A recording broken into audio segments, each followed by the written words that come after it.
ஆள்காட்டி குருவி வந்து மேலே வந்து கத்துதுன்னா அந்த குருவி கத்திக்கிட்டே அது எங்கே ஆள் இருக்கோ அந்த பக்கம் போகும். அப்போ அவங்க என்ன பண்ணுவாங்க, இதோட கோவிந்தா கிழக்கு நோக்கி போகுது, கிழக்கு நோக்கி போனால் மலையில் நடந்து போகும்போது கிழக்கு நோக்கி போனால் கீழே விழுந்துருவான். மூக்கு இருக்குல்ல, மூக்கினுடைய நுனியில் ஈ உட்காந்தா வந்து இன்னைக்கு ஏதோ கெட்ட சாக்கியம் நடக்க போகுது அப்படின்னு சொல்லுவார்.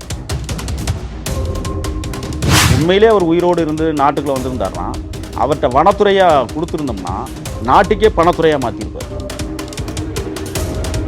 துப்பாக்கி வந்து நல்லா தொடச்சிட்டு அதுக்கு ஆயிலெலாம் போட்டு அதுக்கு சந்தனமெல்லாம் தடவி அது ஒரு பயபக்தி. அதாவது என்ன சொல்லுவார்னா, இந்த துப்பாக்கி என்பது எனக்கு உற்ற துணைவன் தான் சொல்லுவார். கோவிந்தா எனக்கு அடுத்து தான் நீனு எல்லாரும் பேசிக்கிறான்டா, எனக்கு அடுத்து அதுதான்டா அப்படிம்பார். அப்படிம்பாரு. ஏன்னா ஆத்தா உத்தரவு கொடுத்துருச்சா தேவரையே. நான் அவர் இறந்துட்டார், நான் காட்டை விட்டு வெளியில் வந்துட்டேன். நான் திட்டணும்னா திட்டலாம், திட்டதுக்கு என்ன இருக்குது, ஒன்றுமே இல்லை. அவரை புகழ்ந்து பேசுவதற்கு சின்ன வேலை அடித்து அந்த மாரியாத்தேவல் மாதிரி ஒன்று அடித்து காளியாத்தேவல் மாதிரி ஒன்று அடித்து ஊழியிருப்பான். அதுக்கு கூட போய் அவர் என்ன செய்வார்னா சுத்தமாக அங்கே சருகுகள் ஏதாவது கிடக்குனா சுத்தம் பண்ணிவிட்டு அந்த இடத்துல அது என்ன தெய்வம்னே தெரியாது, ஆனால் அதை போய் தொட்டு வணங்கி காப்பாற்றா அத்தா அப்பா காப்பாத்துறா. நேயர்களுக்கு வணக்கம். இன்று நம்முடைய தமிழ் தேசிய ஆதரவாளரான திரு முகில் வீரப்பன் அவர்கள் தான் இணைஞ்சிருக்காரு. வணக்கம் சார். வணக்கம். திரு வீரப்பன் அவர்கள் பற்றி நிறைய விஷயங்கள் வந்து நீங்கள் சொல்லுதான் எனக்கு பொது உலகத்துக்கே வந்து தெரியுது இந்த மாதிரியான விஷயங்கள் நடந்தது அப்படின்ட்டு. குறிப்பாக அவருக்கு வந்து தெய்வ பக்தி அதிகம் அப்படின்ற மாதிரிலாம் வந்து நாங்கள் கேள்விப்பட்டிருக்கோம். அதை பற்றி கொஞ்சம் சொல்லுங்கள் சார். காடும் காடு சார்ந்த வாழ்க்கையை தொடங்கிய வீரப்பனார். அவருக்கு குலசாமிங்கிறது குளத்தூர் வட்டம் மேட்டூர் தொகுதி சந்திரியூர் அப்படிங்கிற ஊரில் இருக்கிற முனியப்பசாமி திருத்தலம் தான் அவருக்கு குலசாமி. அங்கே தான் அவருக்கு பேர் வச்சது. ஓகே, வீரப்பன் அப்படிங்கிற பேர் வச்சது அங்கே தான். அந்த கோயிலுக்கு வந்து சிறிய வயதில், அது குறிப்பாக வந்து பிறந்த காலத்துலேருந்து 17 வயசு வரை ஒரு 100க்கும் மேற்பட்ட தடவை வந்து அந்த கோயிலில் வந்து அவர் சாமி கும்பிட்டுருக்காரு. ஒரு தடவை வந்து அவர் மிதிவண்டியிலேயே, அவர் ஊர் கிட்டத்தட்ட ஒரு 26 கிலோமீட்டர் இருக்கும் அந்த கோயிலுக்கும் அவருக்கு வந்து கர்நாடகா, இந்த கோயில் அமைஞ்சிருக்கிறது தமிழ்நாடு பார்டரில். அவங்க ஊர் கோபிநத்தத்தில் கிளம்புனாருன்னா காட்டு வழி சாலையாக வந்தால் பாலாறுலேருந்து தமிழ்நாட்டுக்கு உள்ளே நுழையணும். கோயந்தப்பாடி, அதுக்கப்புறம் காவேரிபுரத்துக்கும் பக்கத்தில் தான் அந்த சந்திரியூர் இருக்குது. அந்த சந்திரியூரில் தான் அவர் அடிக்கடி போய் சாமி கும்பிட்றது வழக்கமாக இருந்தது. இது வந்து அவருக்கு காலகாலமாக இன்றைக்கும் அவங்களுடைய மனைவிகள் பிள்ளைகள் அந்த திருத்தலத்துக்கு போய் பொங்கல் வைப்பதை வழக்கமாக வச்சுருக்காங்க. குறிப்பாக காடுகளுக்கு போகிறதுக்கு முன்னாடி இப்போ அவங்க ஊரில் மாரியம்மன் திருத்தலம் ஒரு பெரிய திருத்தலம் இருக்குது, இன்றைக்கி இருக்குது. அந்த திருத்தலத்தை வந்து கட்டியது டிஎஃப்ஓ சீனிவாசன் அப்படின்லாம் இன்றைக்கி கட்டவிழ்த்து விட்டுக்கிட்டு இருக்காங்க. இல்லை, பொதுமக்கள் நிதியிலிருந்து கட்டப்பட்ட ஒரு திருத்தலம். அப்போ வந்து மாரியம்மா ஆட்டம்னு அந்த பகுதியில் வந்து ஒரு பெரிய ஃபேமஸான ஆட்டம். அது வந்து நான் வந்து அந்த மாரியம்மன் கோயிலே ஆடினவங்களை போய் பார்த்துருக்கேன், அது ஆடும்போதும் பார்த்துருக்கேன். அந்த கோயில் திருவிழா நடக்கும்போது நான் அங்கே இருந்திருக்கேன். 2-3 தடவை அந்த திருவிழாவுக்கு நான் கலந்துருக்கிறேன். அப்போ அந்த ஒரு கையில் துண்டை வச்சு அவங்க ஸ்டெப்பு போட்டு ஆடுற அந்த விதங்கள் வந்து ரொம்ப அற்புதமாக, 100கணக்கான பேர் அழகாக ஆடுவாங்க. அதுக்கு வந்து அந்த பிபி வச்சு ஊதி பயங்கரமாக கொண்டாடுவாங்க. இப்போ வீரப்பனார் அந்த மாரியாத்தா பாடல்களில் வந்து என்ன செய்வாங்கன்னா கேசட்டில் பதிவு பண்ணி காட்டுக்குள்ளேயே டேப் ரெக்கார்டர், சின்ன டேப் ரெக்கார்டர் இருக்குங்களா, கையளவுக்கு இருக்குங்களா, அதில் கேசட்டை போட்டு அதை வந்து வச்சு பாட்டு போட்டு சேத்துக்குழியும் வீரப்பனாரும் ஆடுகிற அந்த மாரியாத்தா நடனம் என்பது ரொம்ப பிரசித்தி பெற்றவை. இன்னொன்று என்ன, காடுகளில் வந்து சத்தமே கேட்காம அஸ்கியில் தான் நாங்கள் பேசிக்குவோம். ஆனால் மாரியாத்தா ஆட்டம் போடும்போது அந்த ஸ்பீக்கரில் சத்தம் கேட்கும்ல, அதுக்காகவே என்ன செய்கிறோம்னா இருண்ட அலங்காட்டு பகுதியில் போய் தான் அந்த வேலையை செய்கிறது. இது அன்னைக்கு அந்த மாதிரி ஒரு சம்பவம் நடக்குது, இன்றைக்கி ஆடணும்னு அவங்க முடிவெடுத்துட்டாங்கன்னா எல்லை பாதுகாப்பை விரிவுபடுத்துவோம் சென்ட்ரின்னு சொல்லிவிட்டு அதை வந்து என்ன செய்வோம்னா சுற்றி வர கண்காணிப்பு போட்டு கண்காணிச்சுக்கிட்டு இருப்போம். ஏன்னா இவங்க ஆடிக்கிட்டு இருப்பாங்க ஜாலியாக, அந்த நேரத்தில் யாராவது வந்துட்டாங்கன்னா சிக்கலாயிரும் அப்படிங்கிறதுக்காக. குறிப்பாக அவர் ஊர்லேருந்து மாதேஸ்வரம் மலை ஒரு வெறும் ஒரு 23-24 கிலோமீட்டர் மலை ஏறணும். அது கொண்டை ஊசி வளைவுகள். அதில் வந்து பார்த்திங்கன்னா இப்போ மாதேஸ்வரம் மலையினுடைய இஷ்ட தெய்வம், அதாவது ரொம்ப நம்பிக்கையான தெய்வம் அது. நீங்கள் அதாவது மாதேஸ்வரன் மலை கோயில் இருக்குல்ல, பெரிய திருத்தலம் அது. அந்த திருத்தலத்துக்கு நேராக அவருடைய இடம், மலையை கடந்து 7 மலை கடந்து பார்த்தீங்கன்னா அவருடைய இடம் ஒரே நேர்கோட்டில் இருக்கும். அப்போ இங்கே அவர் என்ன செய்கிறாருன்னா, அங்கே மாதேஸ்வரன் அப்படிங்கிறது கன்னட பேர். இவர் பெருமாள் கோயில்னு கட்டுறாரு. அதுவும் பெருமாள் தான், அதுவும் சிவன் தான். அப்போ அவருடைய சொந்த இடத்துல 1979 அந்த கோயிலை கட்டி அதை குடமுழுக்கு விழா நடத்தியிருக்கிறாரு. யார்? சொந்த இடத்துலையே. இன்றைக்கும் அந்த கட்டடம் கோயில் இருக்குது. அந்த கோயிலுக்குள்ளே பார்த்தீங்கன்னா உடைக்க முடியாத உண்டியல், இரும்பு உண்டியல் இருந்தது. அந்த உண்டியலில் இருந்த காணிக்கைகள், காசுகள் எல்லாமே வந்து அதிரடிப்படை, கர்நாடக அதிரடிப்படை வந்து அடித்து நொறுக்கி அதை எல்லாத்தையும் திருடிக்கு போயிட்டானுங்க. இப்போ இதை விட இன்னொன்று என்னென்னா, அவர் சொந்த கோயில் கட்டி சாமி கும்பிட்டாலும் அந்த இஷ்ட தெய்வமாக பெருமாளை வணங்கியவர். அவருக்கு ரொம்ப பிடிச்ச திருத்தலம் பெருமாள் கோயில். நீங்கள் டிஎஃப்ஓ சீனிவாசன் படுகொலைக்கு பிறகு அவருக்கு ஒரு நேர்த்தி கடை இருந்திருக்கு. நான் அவனை போட்டுட்டேன்னா உனக்கு நான் மணி கட்டுறேன் அப்படின்னு ஒரு நேர்த்தி கடை. ஒச்சரப்பன் திருக்கோயில்னு ஒரு கோயில் இருக்குது. அது எங்கன்னா மேட்டூர் வட்டத்திலேயே வரும், சேலம் மாவட்டம். அது குளத்தூர்லேருந்து பெரிய தண்டா, அதாவது முதல்ல நாயக்கன் தண்டா, அதுக்கப்புறம் சிறிய தண்டா, அதுக்கப்புறம் பெரிய தண்டா. அந்த பெரிய தண்டாவிலேருந்து பார்த்திங்கன்னா காடு தொடங்கிடும். அந்த காட்டிலேருந்து கிட்டத்தட்ட ஒரு 8 கிலோமீட்டர் காட்டுக்குள்ளே வழி. ஆமாம், அடர்ந்த வனப்பகுதி அது. யானைகள், சிறுத்தைகள், புலிகள் எல்லாமே வாழக்கூடிய இடம். பாலாறு அந்த கோயிலுக்கு பின்னாடி தான் ஓடும். ஒச்சரப்பன் கோயில்னால் அந்த கோயிலில் வந்து பார்த்திங்கன்னா வேல்கள் நிறைய இருக்கும். ஆனால் அந்த வேல்கள்லாம் பார்த்திங்கன்னா வளைஞ்சி நெளிஞ்சு ஒடிஞ்சு அப்படி கிடக்கும். என்னன்னா, இந்த யானைகள் தன் கோபத்தை தீர்த்துக்கிறதுக்கு அங்கே வந்து அதுகளை போட்டு உடைக்கிறது, உடைச்சி வளைச்சி வச்சுருக்கும் எல்லாத்தையும். அப்போ டிஎஃப்ஓ சீனிவாசன் கொலைக்கு பிறகு அவர் வந்து என்ன செய்கிறாருன்னா, அந்த கோயிலுக்கு ஒரு நேர்த்தி கடை, நான் உனக்கு ஆலய மணி கட்டி வைக்கிறேன் அப்படின்னு சொல்லி கட்டுறார். அந்த நிகழ்ச்சிக்கு பிறகு அங்கே ஒரு ஒடிச மரம்னு ஒரு மரம் இருக்குது. அந்த மரத்தில் தான் கட்டி தொங்கும் நினைக்கும். அப்போ அந்த மணி இருக்குல்ல, அதில் வந்து உபயம் எம் வீரப்பன் அப்படின்னு எழுதியிருப்பார். இதை அதிரடிப்படை என்ன செய்கிறான், கலட்டி எடுத்துகிட்டு போயிடுறான். கலட்டி எடுத்துகிட்டு போயிட்டு மேலே திருடன் அப்படின்னு இவங்க எழுதி வச்சிடுறாங்க. அப்போ வந்து யார் அந்த அதிகாரத்தில் இருந்ததுன்னா தேவாரம். கீழ் அதிகாரத்தில் இருந்தது யாருன்னா ஆடுதிரடி கோபாலகிருஷ்ணன்.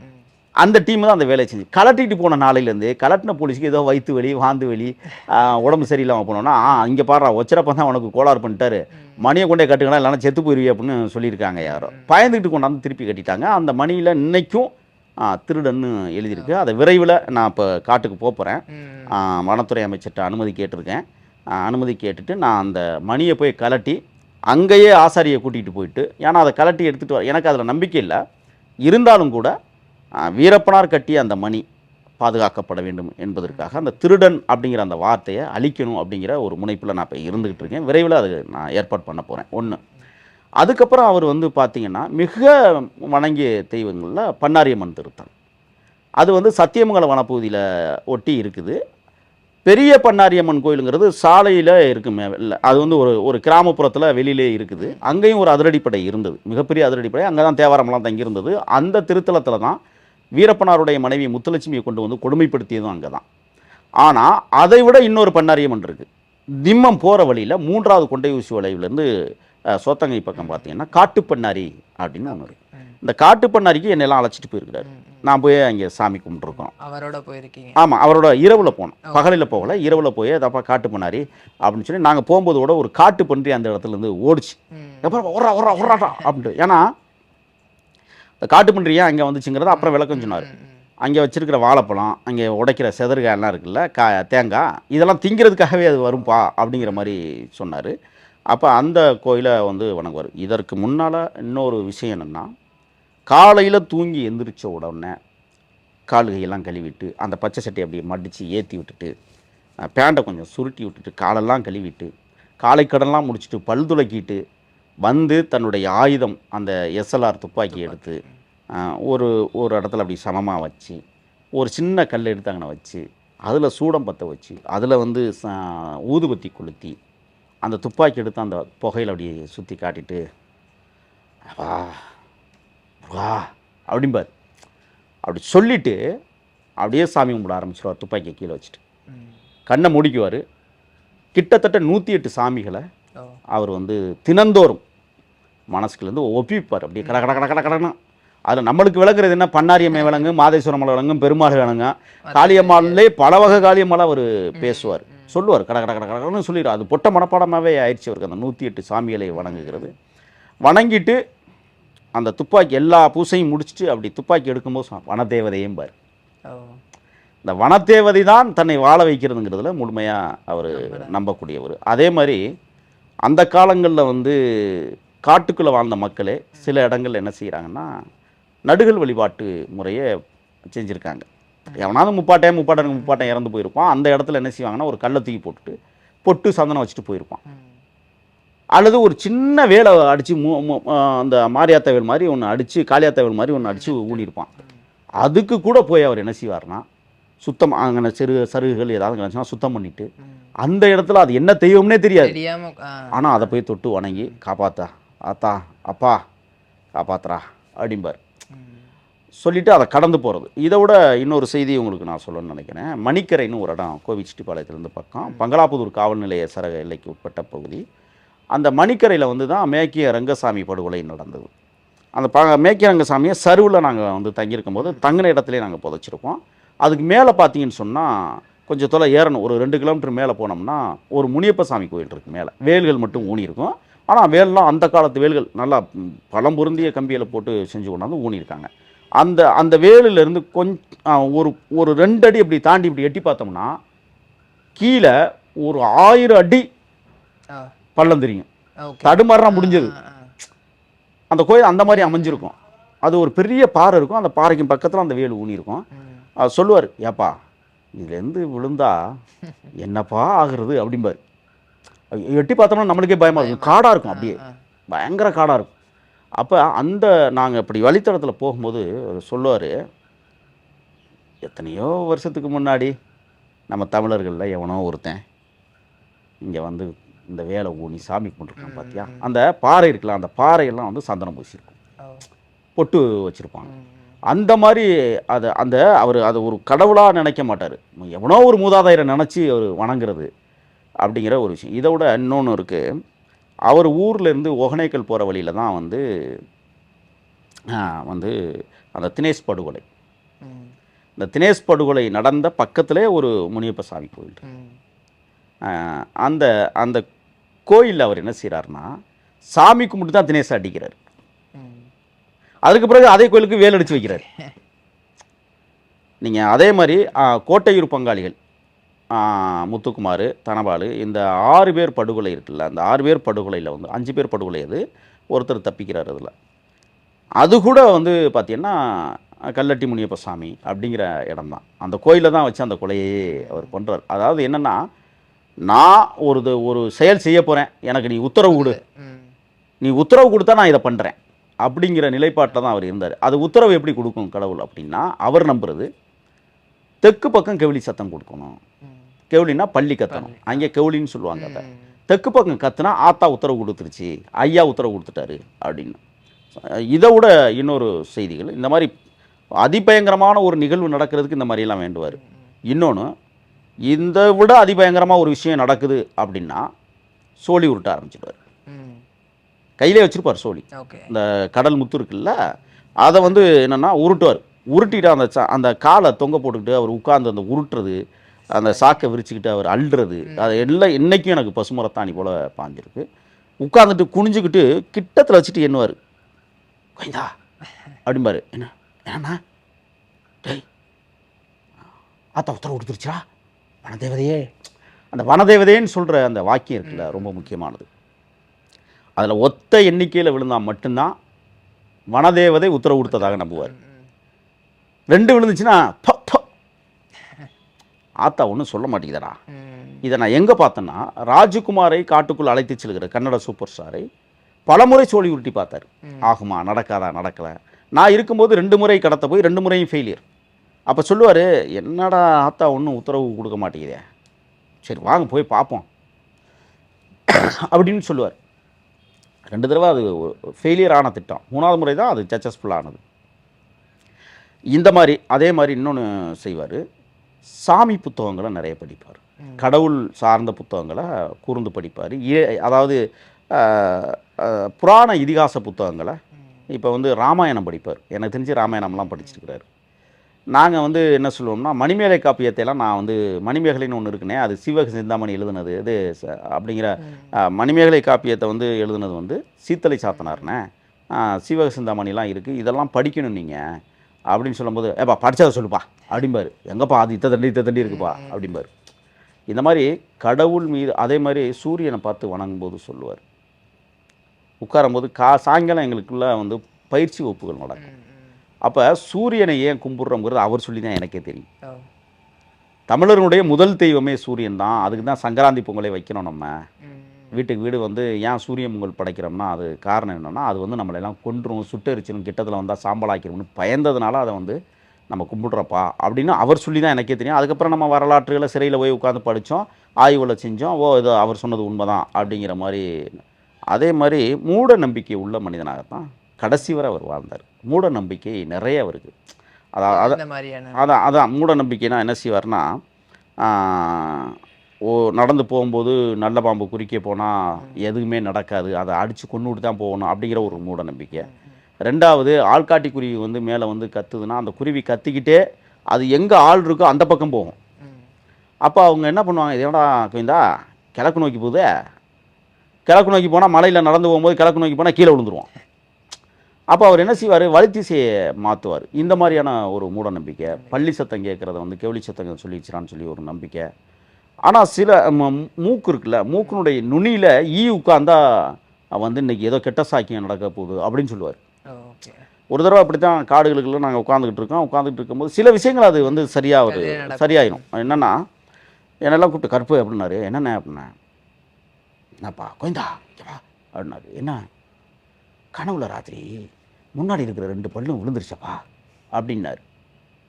அப்படின்னா போன முடிய 2ம் பாருங்கப்பா அதை 2 பேரும் அப்போ தான் வெள்ளி திருப்பூர் காவல் நிலைய தாக்குதல் முடிச்சுட்டு வெளியில் போயிருக்காங்க. சில வேலைகளுக்காக அனுப்பியிருக்காங்க. காசு இல்லாத காலகட்டம் அதெல்லாம். அப்போ வந்து 2 பல்லு விழுந்துருச்சுன்னு சொல்லும்போது மக்கா நாள் செய்தித்தாளில் வருது, 2 பேர் கைதுன்னு வருது. இதெல்லாம் நம்பக்கூடியதாக இருக்குது. அதே மாதிரி என்ன செய்வார்னா, கிழக்கு நோக்கி உட்காந்துக்கிட்டு சூரியனை பார்ப்பார். பார்த்துட்டு அப்பா இந்த சூரியன் இருக்குல்லப்பா, அதில் கருமேகம் பாரு தூள் தூளாக அப்படி நகண்டு போகுதா? ஆமாண்ணே, இன்னைக்கு சாயங்காலம் ஒரு 3 மணிக்கெல்லாம் மழை வந்துருப்பா அப்படிம்பாரு. அவர் எதுக்காக எச்சரிக்கை விடுக்கிறாருன்னு சொன்னால், அரிசி பருப்பு அதாவது அங்கெங்கம்மா கிடக்கும். இதை விட முக்கியமானது என்னென்னா, மாமிச வத்தல் கிடக்கும், காயும் அல்லது மூட்டை கட்டி வச்சுருப்போம். அப்பா அதெல்லாம் நனையாமல் பார்த்துக்கோங்கப்பா, டேராவை கட்டிடுங்கப்பா மழை வர்றதுக்குள்ள. இதை எச்சரிக்கைப்படுத்துகிற தன்மையும் அவர்கிட்ட நிறையா இருக்குது. கரெக்டாக நடக்குமா சார்? அது நடக்கு. சில இடங்களில் அவர் நினச்சது மாதிரி எனக்கு தெரிஞ்சு கூடுமான 190% சரியாக கணிப்பார். என்னை பொறுத்தவரை என்னென்னா, உண்மையிலே அவர் உயிரோடு இருந்து நாட்டுக்குள்ளே வந்திருந்தார்னா அவர்கிட்ட வனத்துறையாக கொடுத்துருந்தோம்னா நாட்டுக்கே பணத்துறையாக மாற்றிருப்பார். அந்த லெவலுக்கு வந்து யோசிக்கக்கூடிய ஒரு மனிதர். இன்னொரு விஷயம் என்னென்னா, ஒரு மரம் இருக்குது, அந்த மரத்தில் வந்து ஒரு ஆணி அடிக்க விட மாட்டார். வா உயிர்ப்பா வலிக்கும் பாதுக்கு, ஏப்பா அதை போய் செய்கிற, மூக்களை வச்சு கொத்தாதப்பா, கொம்புத்தேன் எடுக்கிறது கூட கொத்தக்கூடாமல் கையை விட்டு எடுங்க பாம்பார். அப்படி யோசிக்கக்கூடிய ஒரு மனிதன். பல தெய்வங்களை அவர் வணங்கினார். அந்த நம்பிக்கை அவருக்கு அதிகமாக இருந்தது. அதோடு மட்டுமல்ல, இப்போ நடந்து போகிறோம், கால்நடையாக நடந்து போகும்போது என்ன செய்வார்னு சொன்னால், நம்மெல்லாம் போனால் பூனை குறிக்க போணுச்சுன்னா போகமாட்டோம், ஐயோ சகுனம் சரியில்லை அப்படின்னு சொல்லி நம்ம சொல்லுவோம். இன்னொன்று என்ன, காக்கா தலைக்கு மேலே கற்றுனாலும் சகுனம் சரியில்லைன்னு. காடுகளில் காக்கா கிடையாது, ஒரு காக்கா கூட நீங்கள் காடுகளில் பார்க்க முடியாது. ஆனால் காட்டுப்பூனை இருக்குது. அப்படி ஒரு முறை நடந்து போகும்போது காட்டுப்பூனை இரவில் குறிக்க போயிடுச்சு. கோயந்தா நல்லா அது இப்படி வெளிச்சம் கொடுத்துட்டு போகுது அப்படிம்பார். அந்த கண் இரவில் பார்த்தீங்கன்னா பளிச்சு தெரியும் நம்ம. அப்போ அவர் என்ன சொல்லுவார்னா, ஐயோ இது இப்போ ஆபத்து, நம்ம அப்பா வேறு பக்கம் போப்பா அப்படிம்பார். இந்த மாதிரி சரி, நீங்கள் காடுகளுக்குள்ளே வந்து 3 சமூக கட்டமைப்பு வலுவாக இருக்காங்க. இருளர்கள், சாதி சொல்கிறேன்னு நீங்கள் கோச்சிக்கக்கூடாது, இருளர்கள், சோழகர்கள், லிங்காயத்தார் என்கிற 3 சமூகம் இருக்குது. இதில் அதிகமாக வந்து இருளர்கள் என்ன பார்த்தீங்கன்னா, அங்கனைக்கு எங்கேயாவது ஒரு கல் எடுத்து சாமி கும்பிடுவான். அதுக்கப்புறம் அதிகமாக வந்து சாமி கும்பிட்றது பார்த்தீங்கன்னா லிங்காயத்தார். ஆனால் அவங்க கும்பிட்ற சாமி எதுனா மாதேஸ்வர மலை தான் அவங்க கும்பிடுவாங்க. அவங்க லிங்கம் போட்டிருப்பாங்க, அதை நீங்கள் பார்த்துருப்பீங்க. அவங்களும் என்ன செய்வாங்கன்னா, பட்டை அடிச்சுக்கிட்டு எப்போதுமே பட்டை அடிச்சுக்கிட்டு இருப்பாங்க, 3 பட்டை. ஆனால் அந்த மனிதர்களை பார்த்தா வீரப்பனார் நம்ப மாட்டார். ஏன்னா அதிகமாக காட்டி கொடுத்ததே அந்த சமூகம்னு அவர் விரும்புவார், அதை யோசிப்பார் அவர். அப்போ ஒரு சில பேர் நல்ல மனிதர்கள்லாம் காட்டுக்குள்ளே இருக்காங்க. அவங்கெல்லாம் வந்து உதவி செஞ்சவங்களாம் ஏராளமான பேர் இருக்காங்க அவங்களே, அந்த சாதிய கட்டமைப்புக்குள்ளேயே. ஆனால் அந்த சோழகர்கள் இருக்கான் பாருங்கள். இப்போ நீங்கள் சோழகர்னு சொன்னால் நம்ம கூடவே பொண்டாட்டியோட தங்கினவர் ஒருத்தர் இருக்கிறார் அங்கே காட்டுக்குள்ளே. அவரெலாம் வந்து பார்த்திங்கன்னா அந்த சமூகமே எப்படின்னா ரொம்ப பால்பட்ட சமூகம். அவங்களும் கடவுள் நம்பிக்கை அதிகமாக வச்சுருப்பாங்க. யாரெல்லாம் அவர் நீங்கள் முதல்ல பேர் வைக்கும் போதே பாருங்கள், எனக்கு பேர் வச்சார் கருப்புசாமி, ம். இன்னொருத்தருக்கு கந்தசாமி, சாமின்றது. இன்னொருத்தருக்கு கோபாலசாமி, ம். இப்படி சாமி சாமின்னு தான் ஒருத்தருக்கு வச்சார், பாண்டிசாமின்னு வச்சார். இந்த சாமிங்கிறது அவருக்கு ரொம்பவே பிடிக்கும். அதனால தான் நீங்கள் படையிலே நீங்கள் இருக்கும்போது பார்த்தீங்கன்னா ரங்கசாமி அப்படிங்கிறது இயல்பாகவே அந்த பகுதியில் ரங்கசாமிங்கிறது அதிகமான பேராக இருக்கும். மாதேஷு அப்படிங்கிறது அந்த மாதேஸ்வர மலையை ஒட்டி மாதேசுவாமி அப்படிம்பாங்க. அவங்க கன்னடத்தில் வந்து அந்த மாதிரி மாதேசுவாமின்னு சொல்லுவாங்கன்னு வச்சுங்களேன். இந்த மாதிரி சாமின்னு பேர் வைக்காமல் இருக்க மாட்டார். அப்பா பேர் மாற்றணுப்பா, சரிப்பா, என்னப்பா அவர் பேர் அப்படிம்பார். சரி முத்துசாமின்னு வை அப்படிம்பார். இந்த சாமின்னு சேர்க்குற வார்த்தைகள் அடக்கிய பெயர்களை தான் அவர் வந்து தன் படை வீரர்களுக்கே வச்சு அழகு பார்த்தார். ஆக இறைவனுக்கும் வீரப்பனாருக்கும் ஒரு நெருங்கிய தொடர்பு என்பது அவரை சார்ந்த தனிப்பட்ட விஷயமாக இருந்தாலும் நிறைய அவர் அந்த இறை நம்பிக்கையோடு தான் இறுதி வரை வாழ்ந்தார். அவர் கடைசி காலத்தில் கூட நிச்சயமாக நம்ம சாக போகிறோம்னு தெரிஞ்சிருக்க வாய்ப்பில்லை. அப்படி ஒரு இடத்துக்கு அவர் கிளம்பி இருந்தாரே ஆனால் அவர் நிச்சயமாக 108 சாமியை வணங்கிட்டு தான் அந்த இடத்த விட்டு கிளம்புவார். அப்படி ஒரு பெரிய பக்தர் அவர். கையிலே வந்து நீங்கள் பார்த்தீங்கன்னா 24 மணி நேரமும் துருநூறு பாக்கெட் பையிலே வச்சுருப்பார். அவர் துருநூறு பூசுறதே ஒரு அழகுங்க. அப்படி எடுத்து அப்படி நேராக அப்படி நீட்டி அப்படி போட்டு அந்த மீசையை கொஞ்சம் வருடி விட்டு ஒரு செருமிட்டு அந்த துப்பாக்கி எடுக்கிற அந்த பாங்கே தனி அழகு. அதோடு மட்டும் இல்லை, இந்த பூவரச மரம் அதெல்லாம் இங்கே காடுகளில் இல்லை, ஆனால் அரச மரம் காடில் இருக்குது. அதாவது மனிதர்கள் வாழுகிற இடத்துல தான் சில மரங்கள் இருக்கும். அதில் அந்த அரச மரம் அங்கங்கே குருவிகள் ஒன்றாந்து இந்த அரச மரத்தை பார்த்தாருன்னா போயிட்டு உட்காந்துருவாருங்கண்ணா. உட்காந்து கொஞ்சம் நேரம் இருப்பார். என்னண்ணேங்கண்ணா அப்படின்னா, இல்லைப்பா அந்த காற்று உடம்புக்கு நல்லதுப்பா, அரச மர காற்று வந்து உடம்புக்கு நல்லது, சத்த நேரம் இருந்துட்டு போமே அப்படின்னு இந்த மாதிரி மெஞ்ஞான அறிவியல் பூர்வமாகவும் யோசிக்கக்கூடிய ஒரு தன்மையுடையவர் தான் மதிப்பிற்குரிய வீரப்பனார் அவர்கள். இந்த மாதிரி நிறைய அவரை பற்றி சொல்லிக்கிட்டு போயிட்டே இருக்கலாம், அவ்வளோ விடயங்கள் இருக்குது. அது மாதிரி அவருடைய அந்த பழக்க வழக்கங்கள் இப்போ நம்ம வந்து ஒரு சில விஷயங்கள் ஃபாலோ பண்ணுவோம் சார் தெய்வீக முறையில். இப்போ வந்து அமாவாசை அன்னைக்கு இதை பண்ணுவோம், இப்போ ஒரு பொழுது இருப்போம் சாப்பிடாம இருப்போம், இந்த மாதிரி விஷயங்கள் நம்ம வந்து நார்மலாக பண்ணுவோம். அவர் ஏதாவது இந்த மாதிரி பழக்க சரியான கேள்வி இது. அம்மா நினைவு நாள் இருக்குல்ல, அதை மறக்காமல் அவருடைய அம்மா நினைவு நாள் அன்னைக்கு அவர் கறி சாப்பிட மாட்டார், சுத்த சைவம் தான் அவர் இது பண்ணுவார். அமாவாசை நாட்களில் குளிச்சுட்டு பயபக்தியோடு இருப்பார். அன்னைக்கு மட்டும் கொஞ்சம் உஷாராக இருப்பாங்க. அமாவாசைங்கிறது ரொம்ப உஷாராக இருப்பாங்க. பௌர்ணமி அப்படின்னாலும் ரொம்ப உஷாராக அவங்க நடந்து கொள்கிற விதம். இதில் என்னென்னா, ஒரு தடவை அப்படி தான் ஆயுத பூசை நாங்கள் கொண்டாடணும் காட்டில். அப்படி கொண்டாடும் போது என்ன செய்வாங்கன்னா, நாளைக்கு ஆயுத பூசைனா இன்றைக்கே துப்பாக்கி எல்லாம் வந்து எண்ணெயில் போட்டு கழுவணும், தேங்காய் எண்ணெயில் போட்டு கழுவணும், இல்லைன்னா மண்ணெண்ணெயில் போட்டு அந்த மிஷின்லாம் சரி பண்ணிவிட்டு தேங்காய் எண்ணெயில் போட்டு துடைக்கணும், எல்லாமே தண்ணி ஊற்றி கழுவக்கூடாது அதுக்கு. அப்போ ஒரு தடவை அப்படி தான் அவருடைய எஸ்எல்ஆர் வந்து பக்காவாக ஆயுத பூசைக்கெல்லாம் கழுவி புதுசாக்கி எண்ணெயெல்லாம் போட்டு பக்கா வச்சுருந்தார். அந்த துப்பாக்கி வந்து ஆயுத பூசைக்கு கொண்டாடிட்டு சந்தனமெல்லாம் பூசி வச்சுருந்தார். ஒரு 4-5 நாளையில் வாழங்குழி பள்ளங்கிற இடத்துல வந்து அதிரடிப்படைக்கும் எங்களுக்குமான ஒரு சண்டை. அந்த சண்டையில் அவருடைய துப்பாக்கி வேலை செய்யலை. என்னடா காரணம்னா அதிகமாக கழுவிட்டார். அவர் சொல்லுவார் என்னென்னா, இன்னைக்கு போச்சப்பா அப்படிம்பார், ஒரு 4 பேரை பழி தீர்த்துருக்கலாம்ப்பா அப்படிம்பார். இந்த ஆயுத பூசை அன்னைக்கு கழுவுற விதமே அடுத்த வருஷம் ஆயுத பூசைக்கு ரொம்ப கவனமாக கழுவுனார். அதுக்கப்புறம் உட்காந்து அதை சரி பண்ணி அதெல்லாம் பண்ணாருன்னு வச்சுக்கோங்களேன்.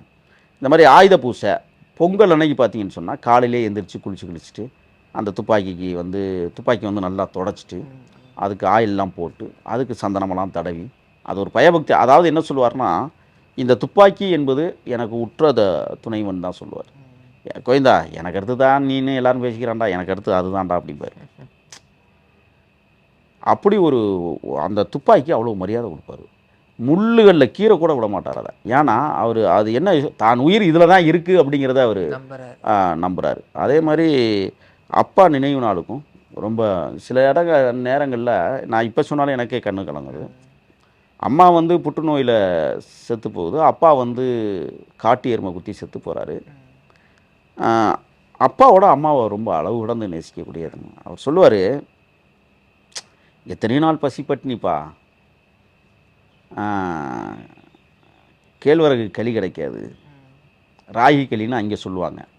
இந்த ராகி களி கிடைக்காம அம்மா எத்தனையோ நாள் நடந்து போய் ஆலம்பட்டியிலெல்லாம் போய் வந்து ராகி வாங்கிட்டு வந்து உரலில் போட்டு இடித்து கஞ்சி மாதிரி காய்ச்சி கொடுத்துருங்க.